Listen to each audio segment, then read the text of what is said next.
This state is gaining thousands of new residents every year, but there's something nobody tells you before they sign the lease or close on the house. On paper, it looks like one of America's last refuges. Wide open skies, mountains that feel untouched, cities that still remember what a neighborhood actually looks like. No state income tax, a reputation for safety, a pace of life that feels slower, quieter, more human. Some people believe this state is the future of America. Others are running away from it. And the truth is somewhere in the middle, buried under a layer of moving trucks, for sale signs, and quiet tension you can feel in the grocery store aisles. Why is everyone suddenly here? Who is staying? Who is leaving? And what happens when a place built on space and silence gets crowded almost overnight? Stay with me, because what you're about to see isn't just a state. It's a mirror, a reflection of how America moves, how it changes, and how quickly a dream can turn into a dilemma. Part 2. First impression. When you first cross into this state, the light hits differently. The highways stretch out like ribbons through high desert and pine forests. The air smells like sagebrush and cold water. You pass towns that look like they haven't changed since the 70s. Then suddenly you're surrounded by cranes, coffee shops, and license plates from 3 different coasts. The geography doesn't behave the way you expect. One minute you're driving through flat agricultural valleys, the next you're climbing into jagged peaks that drop straight into turquoise rivers. Lakes appear out of nowhere, wide and glassy, bordered by forests that feel ancient. In the cities, the rhythm is familiar but shifted. Downtown streets that used to close at 6 now stay alive past midnight. Breweries sit next to hardware stores. Tech workers share sidewalks with farmers heading to market. You hear accents from everywhere, but you also notice the locals speaking a little slower, a little quieter, like they're trying not to disturb something fragile. Weather here doesn't mess around. Summers are dry, golden, and long. Winters arrive with a heavy hand, dropping snow that sticks to the mountains and turns small towns into postcards. Spring floods, fall burns. The land demands respect, and everyone who lives here learns that eventually. But the first impression isn't just about scenery. It's about space. Or what's left of it. You'll see new subdivisions rising where cattle used to graze. You'll see historic main streets getting facelifts while the edges of towns stretch farther into the foothills. You'll feel that strange American paradox, a place that still feels wide open, but is quietly filling up. What happens when a state known for escape becomes a destination? That's where the real story begins. So why do people keep moving here? It starts with the math. No state income tax. That alone changes the trajectory for remote workers, retirees, and small business owners. What you earn stays in your pocket. In a country where payroll deductions feel like a second mortgage, that's not just a perk, it's a lifeline. Then there's the housing story. At least, the version that brought people here in the first place. For years, this state offered something increasingly rare: homes with actual yards, mountains you could see from your porch, and price tags that didn't require a second income or a trust fund. Families looked at coastal markets, did the math, and packed up. Retirees traded property taxes for sunshine and space.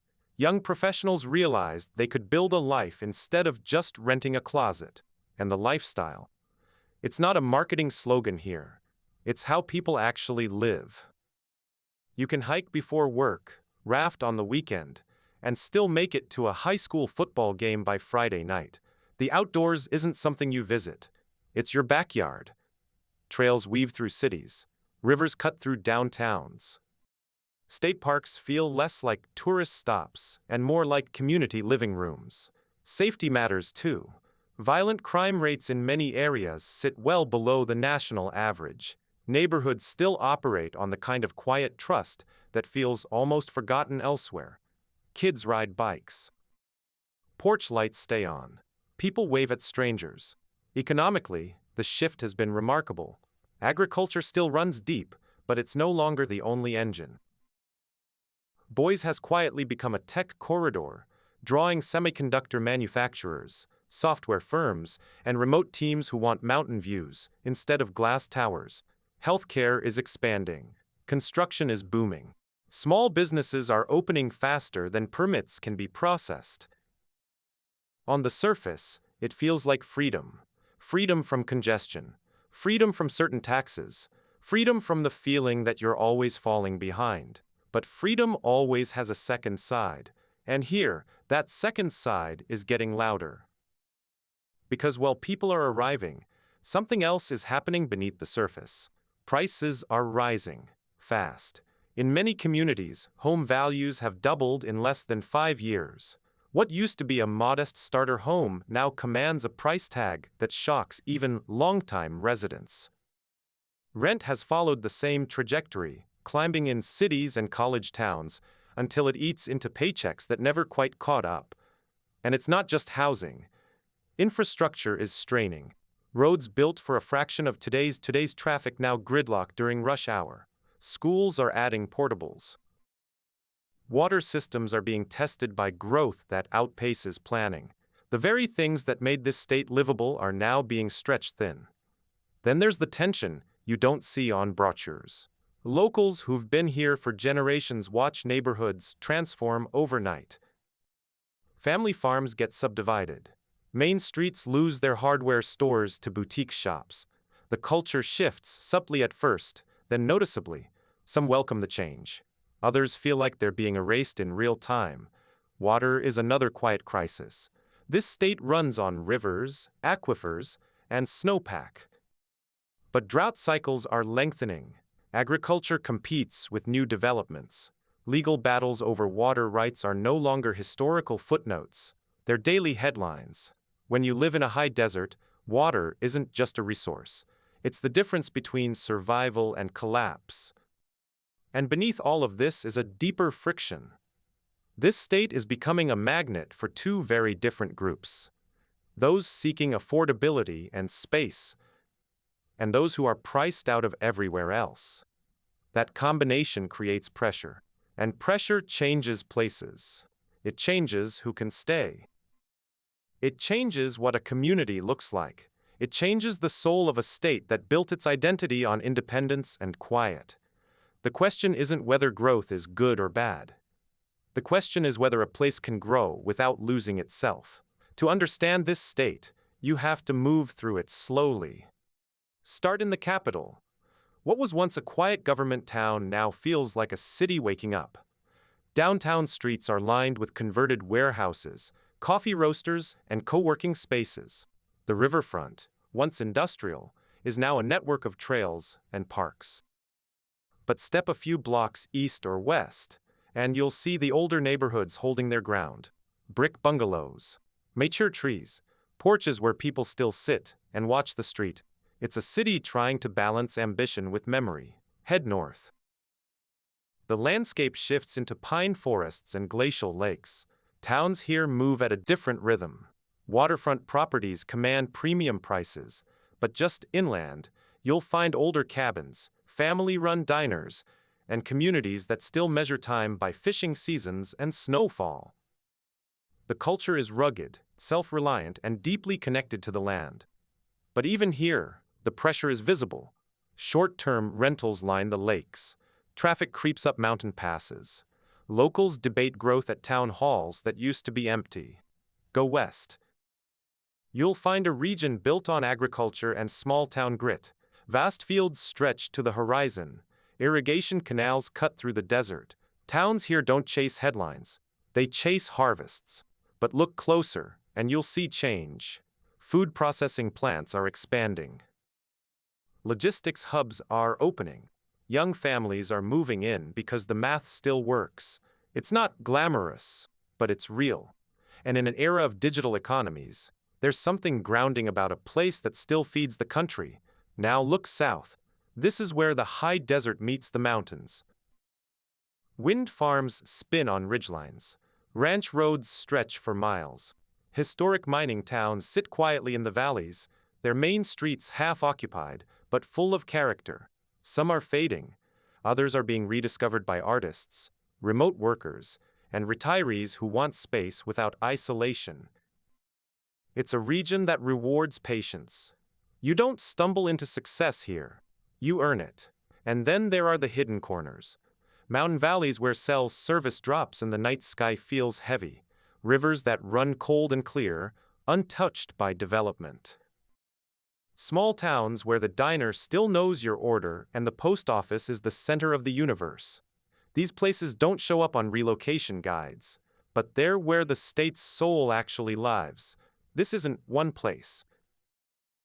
It's a collection of places, each telling a different version of the same story. Now let's talk about what's really driving everything. This state's population has been climbing steadily, adding hundreds of thousands of residents over the past decade. Migration numbers consistently place it among the top destinations in the country. But growth isn't a monolith, it's a current, and it flows unevenly. Some metro areas are expanding rapidly, while rural counties remain stable or even shrink. The disparity isn't just geographic, it's economic. Home prices in major hubs have surged well beyond pre-pandemic levels. In certain markets, median prices now sit in the mid to high 400s, with desirable neighborhoods pushing past $500,000. Rent follows the same arc. In growing cities, a two-bedroom apartment can easily cross $2,000 a month, a number that still surprises people who remember when $1,000 felt like the ceiling. Household income hasn't kept pace everywhere. High-earning newcomers are reshaping certain zip codes, while longtime residents often face rising costs without matching raises. The gap isn't just mathematical, it's cultural. It shows up in who can afford to stay, who has to leave, and who gets priced out of the very communities they helped build. Unemployment sits relatively low, often below the national average. But that number doesn't tell the whole story. Seasonal work, underemployment in service sectors, and the gig economy create a different reality on the ground. A low unemployment rate looks good on paper. It doesn't always feel good in a paycheck. And migration tells the real story. People aren't just moving here for jobs. They're moving here for escape, from coastal markets, from high-tax states, from places where the math stopped working. When demand is driven by relocation pressure, prices don't stabilize easily. They accelerate. They create a feedback loop that rewards early arrivals and squeezes latecomers. But here's the nuance most people miss. This state still offers value. Just not the same value it did 5 years ago. The window hasn't closed. It's just narrower. You have to know where to look. You have to understand the trade-offs. And you have to accept that growth always leaves a mark. The numbers aren't good or bad. They're just honest. And honesty is what separates a brochure from a reality. So where is this state heading? The answer depends on which version of it you're watching. In the metro corridors, the trajectory is clear. Continued growth, continued development, continued pressure on housing, roads, and public services.